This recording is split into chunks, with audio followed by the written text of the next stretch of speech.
So we've been looking at some tissues, okay, in the endocrine system. Now we may not have time to go to lab today, but next time we go to lab, we're going to look at these tissues, okay? So it's Friday. I'm going to try to let you get home a little early today because he wants to go watch football. Thursday's football on tonight? Yeah, first game. It starts tonight. Seattle, Green Bay. Okay, so here is a cross-section of the pituitary. Okay?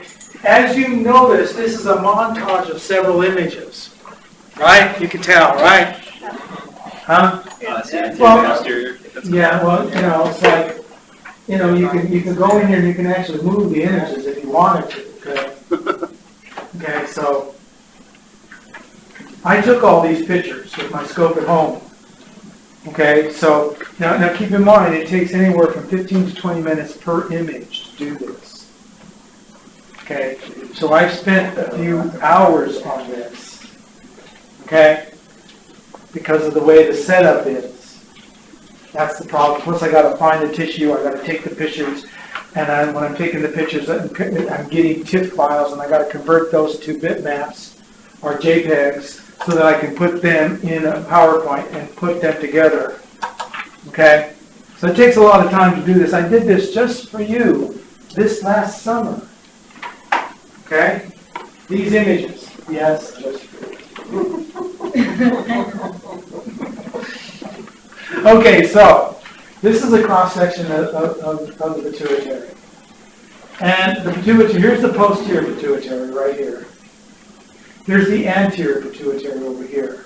The anterior pituitary looks glandular. The posterior pituitary looks like neuronal tissue because of the way it's developed. The hypothalamus comes down, as I said before, and the roof of your mouth comes up and grabs the posterior pituitary and wraps itself around it, and then we call that anterior pituitary. Okay? That's why these tissues look different. Okay? And this is really cool. Okay? I think this is a beautiful image. Okay? So here it is under higher power, and now we can see some posterior pituitary, some teres intermedia. Now, posterior pituitary is also called pars nervosa. Pars means pituitary, nervosa means nervous tissue. And that's what the posterior pituitary is. It looks like nervous tissue because that's where it came from embryologically. Then you have the pars intermedia, that's in between the anterior pituitary and the posterior pituitary, but it comes from the same place as the anterior pituitary. The anterior pituitary is also called the adenohypophysis. Okay? So, in both these images you can see the adenohypophysis and the neurohypophysis. The posterior pituitary is also called neurohypophysis. So the posterior pituitary has 3 names. I just like posterior pituitary. Okay? And they did this just to mess with you, I guess. Anterior pituitary adenohypophysis, pars distalis, posterior pituitary neurohypophysis, pars nervosa, and then you have the pars intermedia, which would be this, some stuff in here. I'm not sure which. Yeah, it's this stuff. Okay. Here is another cross-section of a different pituitary. It's a different color because the technician used a different stain. And there you can see my montage. So I spend one hell of a lot of time on this. Okay? So here's your pars intermedia, your posterior pituitary, and the rest of this is anterior pituitary. Just to give you a different perspective. And I struggled and I struggled and I struggled. I was trying to figure out what that thing is, and I still don't know. Okay, and there it is at higher mag. Who cares? Okay. Now, if you look at this, the anterior pituitary has a lot of capillaries in it, right? That's that secondary capillary bed that we talked about earlier. Hypophyseal portal system. Hypophyseal portal system. So that's what that is. So here is the posterior pituitary, and there's a nice little capillary right there.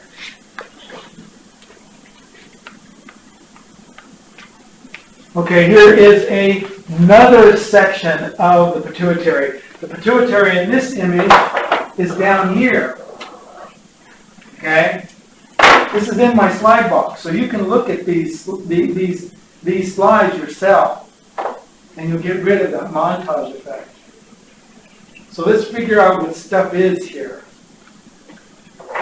Remember I said the anterior pituitary wraps itself around the posterior pituitary? This is anterior pituitary, posterior pituitary. The posterior pituitary hangs down from the hypothalamus. All of this is hypothalamus. Okay? And it hangs down from the hypothalamus via the infundibulum. And I think this is part of the infundibulum. Okay? And the mammillary bodies aren't far away from the infundibulum. Mammillary bodies are a mammillary body. And I'm not so sure what this stuff is out here. Okay? This could be part of the pons, but I'm not sure. And if you look at this, you can see some tracks in here. Okay? This dark staining area is probably a nuclei in the hypothalamus. Not sure either. Okay. That was cool, wasn't it? Yeah, so the posterior looked exactly like the brain tissue. Say again? So the posterior looks Yeah, the posterior looks like neuronal tissue because it migrated down during embryo development. And the anterior pituitary is glandular looking because it migrated up from the roof of the mouth. Okay, so this is more of the same thing. Here is posterior pituitary, paracentromedia, anterior pituitary. Same stuff, different slide. Posterior, paracentromedia, anterior pituitary. I'm pounding a horse to death now. So now we're looking at the thyroid.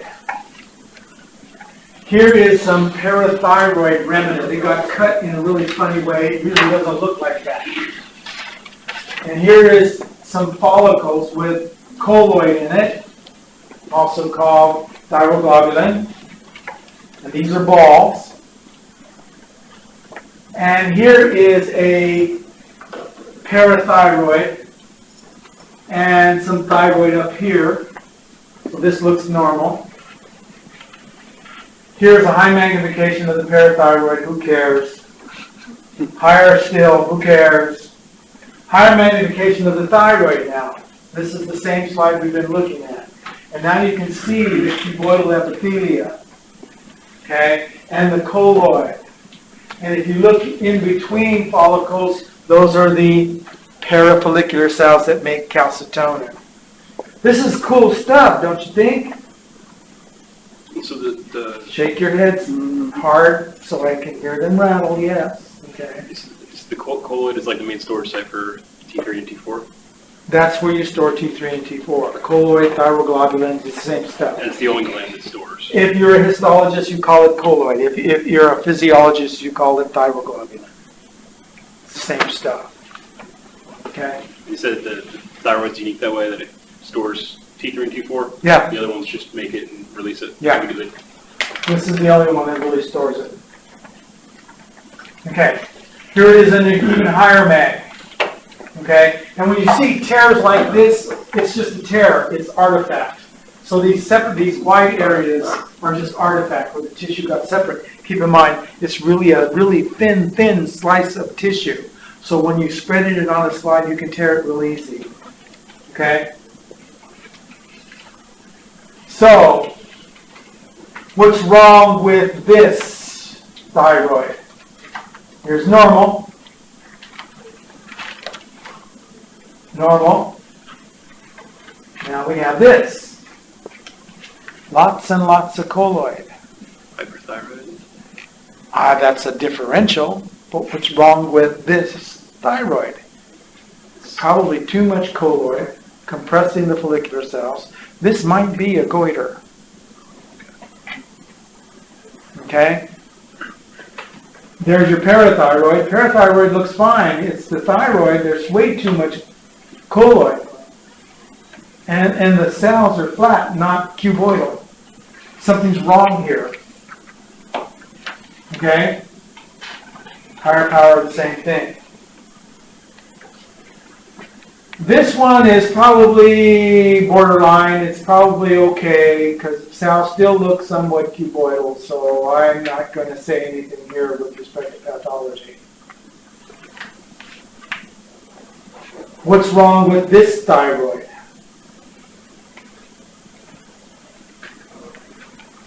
Look at all this connective tissue, this dense irregular connective tissue. That, when you make a scar, you lay down dense irregular connective tissue. That's what that is. So why do you get a scar here? Hashimoto's. It could be Hashimoto's thyroiditis, or it could be Graves' disease. We don't know. But there's a lot of inflammation going on in this thyroid, and you're whacking the thyroid follicle cells. And with all that inflammation, these might be white blood cells. So there's a problem here. This person is, in all likelihood, at this stage of the development, when this was biopsied, this person's probably hypothyroid. Okay? So this is the adrenal cortex and the adrenal medulla. So we're switching gears. This slide is stained special for a particular type of connective tissue. It is stained for reticular connective tissue. Reticular connective tissue is the connective tissue of which you build, it's the scaffolding for which you build all organs upon.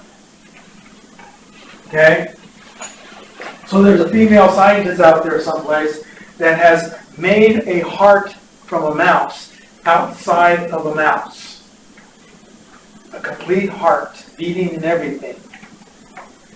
This is what she did. She took a heart out of a mouse and subjected it to some chemicals and dissolved all of the proteins, the muscle tissue from the heart, and dissolved it away and left the scaffolding, which is the connective tissue. Then she took a stem cell from a different mouse and stuck it in the scaffolding, and that stem cell created an entire heart, complete, beating, and very functional. So pretty soon, we're going to be doing this with humans. What does that mean? That means if you need a heart transplant, we'll just make your heart from your stem cells. Now all we need is a cadaver to get the connective tissue. And then we won't mount an immunologic reaction against it because it's your tissue from your stem cell.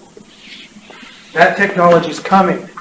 Not just for hearts, but for just about every organ in your body. Which means, if you have an organ problem, I'll make you a new one.